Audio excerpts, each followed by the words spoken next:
जड़ भरत जी बोले क्यों डर गए? नहीं नहीं, मैं डरता मैं किसी से नहीं, मैं क्षत्रिय हूं। भगवान शिव महाकाल भी त्रिशूल तान के सामने आ जाएं तो दो हाथ उनसे भी कर लूंगा, पीछे नहीं हटूंगा महाराज। तो फिर गिड़गिड़ा क्यों रहे हो?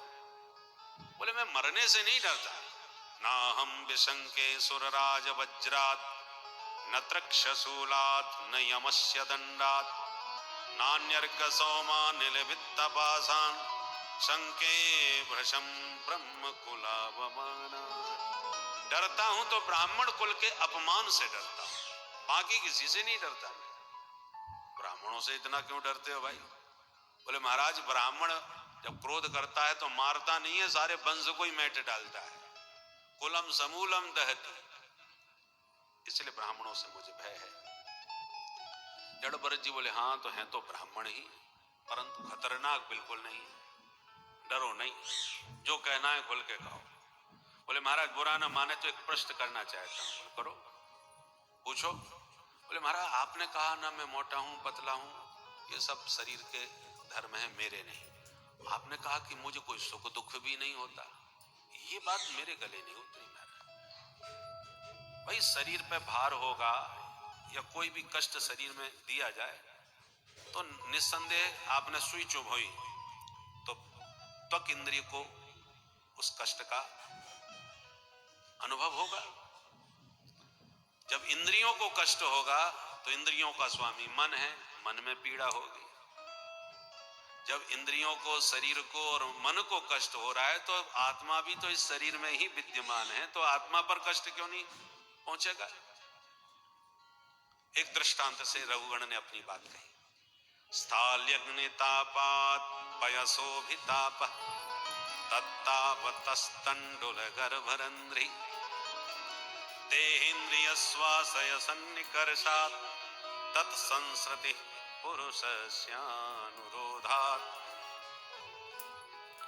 हमने चूल्हा जलाया, बटलो ही रखी, पानी भर के उसमें चावल डाल दिया, तो अग्नि अपने ताप से बटलोही को गर्म करेगी, तो बटलोही अपने ताप से पानी को गर्म करेगी, तो पानी के भीतर जो चावल हैं पड़े हुए वो धीरे धीरे उस गर्मी का प्रभाव, पानी की गर्मी से चावल सिद्ध होने लगते हैं और तंदुल गर्भरंधी, वो भीतर तक पूरा सिद्ध हो जाता है चावल और भात बन जाता है। अब डायरेक्ट भले ही आग चावल को न छू रही हो, पर एक दूसरे के संपर्क से चावल के भीतर तक अग्नि की गर्माहट का प्रभाव पहुंचा कि नहीं? ऐसे जब शरीर में कष्ट होगा, इंद्रियों को कष्ट होगा, मन को कष्ट होगा, तो आत्मा कितना कहीं भी हो, इस शरीर में ही तो है, तो आत्मा को कष्ट कैसे नहीं हो? देहेन्द्रिय स्वासय सन्निकर्षा, बड़ा तर्क दे करके रघुगण ने अपनी बात सिद्ध की। तो जड़ भरत जी ये सब सुन के बड़ी जोर से हंसने लगे और बोले राजन हो तो तुम महामूर्ख, और विद्वानों के सत्संग को सुनते सुनते विद्वानों की तरह बातें बहुत जोरदार कर लेते हो।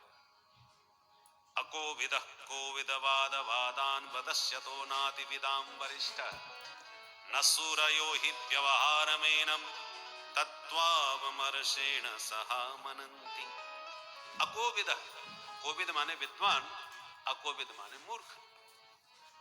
अकोविद तुम हो तो मूर्ख, पर कोविद वाद वादान, कोविदों की तरह, विद्वानों की तरह बातें बहुत जोरदार कर रहे हो।